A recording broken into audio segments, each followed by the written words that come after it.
Hey guys, how's everyone doing today? So I want to bring you a quick little video about a tool I just got, and I've done reviews on these before, but they're very crucial to have, especially as your car gets older. It'll help you if you run into any problems here.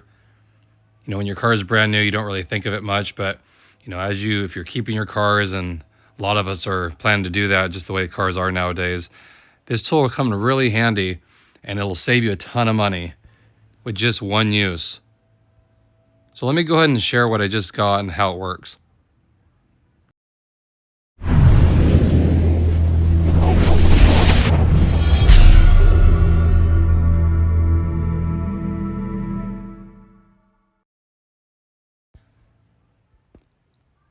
So I just picked up a new OBD2 scan tool. If you're not familiar with these, I mean, there's a ton of different ones, but this is a nice one. It'll work on every vehicle that has OBD2.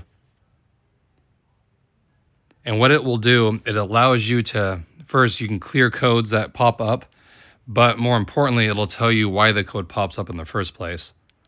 And this is a nice unit here, has rubberized grip on it. They're very basic to use. You just plug them into the OBD2 port that's usually under the dash on most vehicles. But if you don't have one of these and you run into a problem, you take it to the dealer and they're going to charge you close to $200 to tell you what's wrong with the car. And that's what this machine will do. So you just plug it in here on the TLX here. It's under the dash. Sorry, it's kind of dark, but it has the same prong that you plug into. If you look underneath there, you can find it. Most cars are under the dash somewhere. But then this screen pops up. This is a nice one. It has a big screen. You just use these toggle buttons to go through it. They're pretty straightforward. You can run a diagnostic test, and now this car doesn't have any codes on, so I won't be able to show you that, but they're really straightforward. You just read the screen, you plug them in, and then if the code's on, it'll tell you why it's on, and then you can clear it. Now, you don't necessarily just want to keep clearing the codes if there's something wrong, but it'll tell you what's wrong with the car. Then at least you go to the dealer and say, hey, I have this on. How much is it to fix this? You know, or if you know somebody. Whereas if you don't, they're going to run a diagnostic on it for the codes here on the screen, and then charge you. Like I said, I think it's $180. That's what I last got quoted when they were quoting me for some warranty thing. They said a diagnostic test is $180 just to tell you what's wrong with it. This thing is cheaper than that for one time.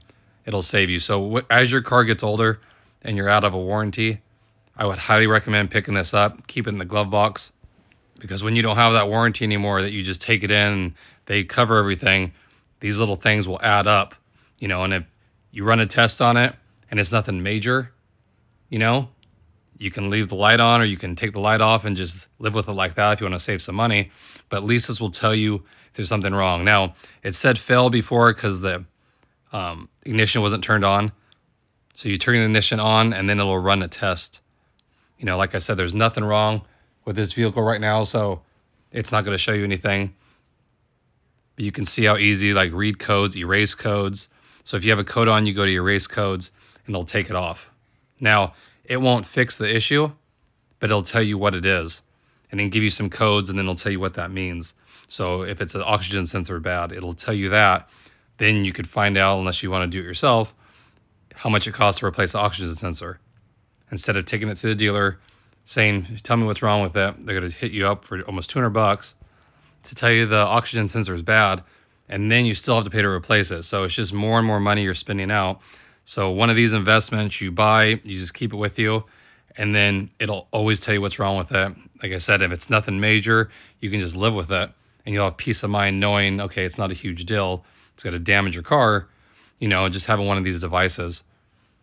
I would highly recommend this. Check this out. There's a $10 code I'll put in the description that you can save right now. Just keep it in your glove box. I'm telling you, as these cars get out of warranty, there will be things that come up.